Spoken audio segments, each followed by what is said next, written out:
¿Cómo le va?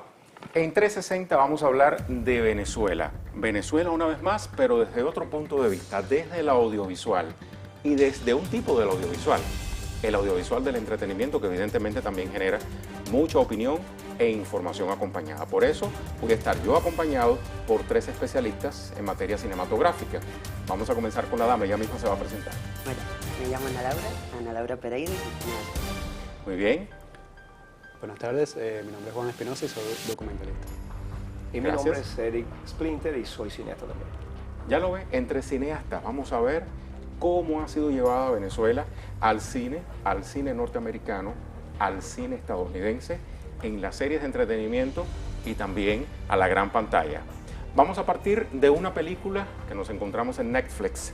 Se llama Memorias Ciertas, por traducirlo de alguna manera, de un asesino internacional. ¿Cuál es el hilo conductor de esta película? Si alguno de ustedes se atreve en apretada síntesis a decirme cuál es. Bueno. La sinopsis es un escritor que está ficcionando la historia de un asesino en serie muy importante, digamos, miembro del Mossad, incluso en algún momento. Y se va enredando en una historia real donde toda esa pesadilla se hace realidad, pero entonces ocurre en Venezuela. Hay incluso una referencia en el libro que le está escribiendo, es una especie de comedia. Digamos, un escritor que es secuestrado para ser el asesino de un presidente en un país que se llama Venezuela. Bien. Y con esas premisas les pregunto, ¿por qué Venezuela? ¿Por qué cada vez resulta tan reiterativo el llevar a Venezuela, la situación sociopolítica de Venezuela, a la pantalla, pero digamos que sutilmente tratar el tema con fines de entretenimiento? Juan. Sí, bueno, yo creo que Venezuela siempre ha sido importante desde un punto de vista geopolítico. Creo que Venezuela, por la ubicación que tiene, por los recursos con los que cuenta el país, siempre es una nación que está en el ojo del mundo. Y lo que tú dices de por qué siempre ese retrato no fidedigno de esa realidad, creo que parte de muchas razones. Yo voy a permitirme apreciar 2 que siempre he notado. Una es que, y espero que esto no ofenda a nadie, hay una cierta ignorancia sobre cómo es nuestra cultura. Lo dices basándote en esta propia película, porque tras cámara estábamos como ya preanalizando el tema, ¿no? Y veíamos, por ejemplo, el uso de la música, que nada tiene que ver con la música típica de Venezuela. Pero fíjate que yo creo que es una cuestión con toda la intención, porque esta película, que como tú mismo lo dijiste, salió por el servicio de streaming Netflix, que es un servicio que uno obtiene a través de internet, es un servicio donde se han hecho producciones muchísimo mejores, o sea, si podemos hablar de calidad, y no es una cuestión de que no puedan investigar o no puedan tomarse la molestia de verdad de descubrir cómo realmente es nuestra cultura y plasmarla. ¿Hay facilismo entonces? Sí creo que hay un facilismo, pero no es un facilismo por omisión, es un facilismo con toda la intención. O sea, es crear caricatura. O sea, es crear la caricatura, que además es el mejor método de abordar estas realidades para ellos. O sea, en el entretenimiento, esa palabra usada, hasta ahí está la ideología. Ellos no tienen un decálogo ideológico. El capitalismo tiene un manual al lado y el imperialismo americano tiene un manual que es el entretenimiento. De hecho, cultura no es lo que se hace en el tiempo libre, sino lo que te hace libre todo el tiempo. Sin embargo, ellos a través del entretenimiento, donde precisamente, incluso la comedia, esto es una comedia de situaciones, donde tus defensas ideológicas están bajas, donde te permite reír, ahí matan presidentes venezolanos, presidentes norteamericanos también, ahí no hay problema. El mensaje fundamental es, nosotros somos el infierno, de Río Bravo para abajo es el infierno, porque allí Venezuela es hoy, pero usted le cambia el nombre a ese guión y le pone Ecuador y va a funcionar igual. Pero fíjate una cosa. Yo leí una entrevista que le hicieron a Andy García y él decía que los productores especialmente querían que fuese Venezuela. Porque es por encargo. Porque es por encargo. Yo creo que siempre detrás de una gran inversión hay un gran interés.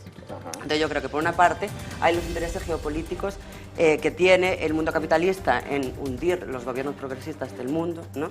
Pero luego también puede haber intereses que tengan que ver con las corporaciones, que son las que hacen esas inversiones.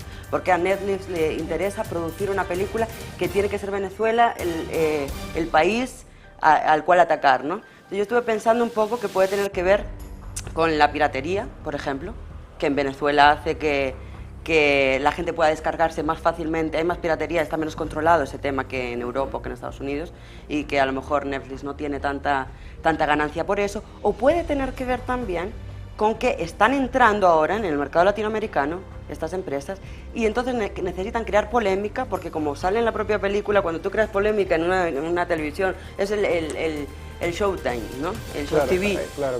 Y entonces pues ellos les interesa crear polémica para que los venezolanos se metan en Netflix. A ver. Sí, fíjate que esta práctica no es nueva. O sea, si tú te vas a los tiempos de la Guerra Fría, o sea, esa deformación, porque hay que dejarlo claro, o sea, el cine nunca va a ser una realidad. O sea, Es una recreación de la realidad. Y por lo tanto puede deformarla. Y hay personas que solo van a tener esa referencia de nuestra realidad, en este caso el de Venezuela, a través de esos espejos deformantes. O sea, ¿qué pasa ahora con esta película en particular? Y creo que es súper importante que como, o sea, todos como ciudadanos de este país y como ciudadanos del mundo le prestemos atención a esto. Netflix, este nuevo sistema de proveer de material, ahora es accesible a través del Internet. Antes tú tenías que ir al cine, o sea, tenías que moverte de tu casa al cine. Ahora tú, sencillamente con un acceso a Internet, sea de la manera legal o sea de la manera ilegal, tú tienes estos contenidos. Entonces, ahora hay como una proliferación muchísimo mayor de este tipo de contenidos deformantes. Ahora, en términos de contenido hay una cosa que sí es importante, porque Venezuela se ha tocado otras veces, incluso creo que de manera más seria y peor. Y más O sea, la peligrosa. gran serie que tuvo una tremenda cobertura en Estados Unidos, y es una excelente serie, Homeland, por ejemplo, donde hay todo un fragmento dedicado a los colectivos, ese tipo de cosas. Sí.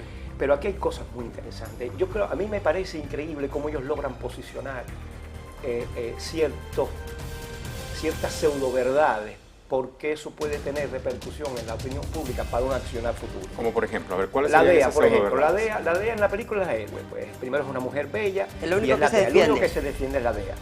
¿Por qué? Porque hace rato, no de ahora, incluso de la misma política de Obama, Venezuela, o sea, los países enemigos son tratados a través de la CIA.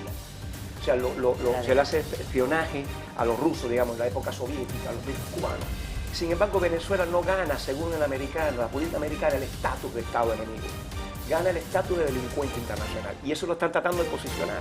Sí. Entonces, ¿quién trata a Venezuela? No es la CIA, no es la política, es la DEA. Interesante porque además la DEA fue expulsada de Venezuela. Totalmente. Y es justo Digamos, el héroe defendido acá, de hecho la CIA sale muy mal parada. El presidente, que además es un tipo depresivo, en esta serie, un tipo depresivo, donde ha muerto ya un presidente envenenado, cosas curiosísimas.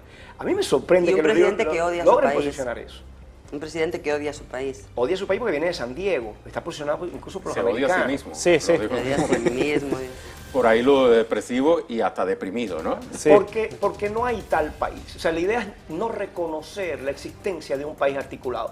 Yo decía hace poco que si la oposición venezolana cree que ellos van a construir un país sobre los restos del proyecto chavista, están equivocados.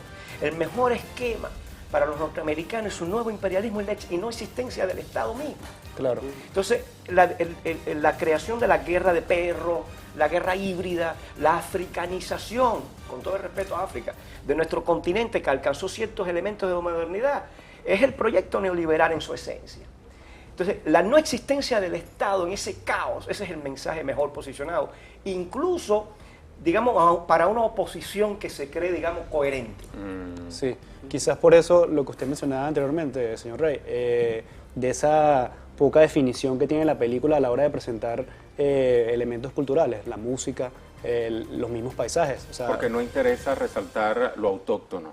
claro, porque al mismo tiempo, si tú tienes una idea como vaga de lo que es una sociedad, al momento Lo humanizas, pues. al momento de que te tenga que decidir de repente una intervención o algo, o sea, a la opinión pública no le va a importar nada, porque lo vio a través del espejo deformante de una comedia. Tal cual. Sí, Escuchamos incluso a personas hispanohablantes en esta película hablar con acento no venezolano. Bueno, por ejemplo.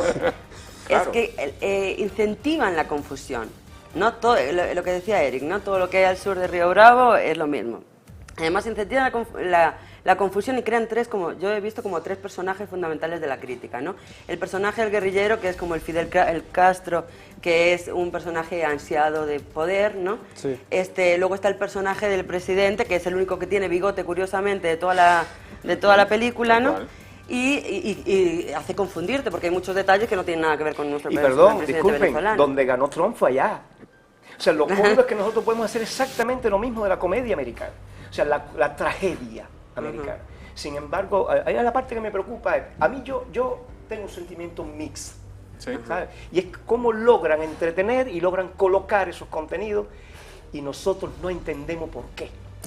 Y creo que nosotros debemos trabajar en la producción de contenidos similares, incluso quitarnos un poco las autocensuras a la hora de trabajar ese tipo de contenido. Hay que crear hegemonía. Es muy, ya pasándolo un poco más al tema político, es demasiado ética la izquierda frente a la derecha.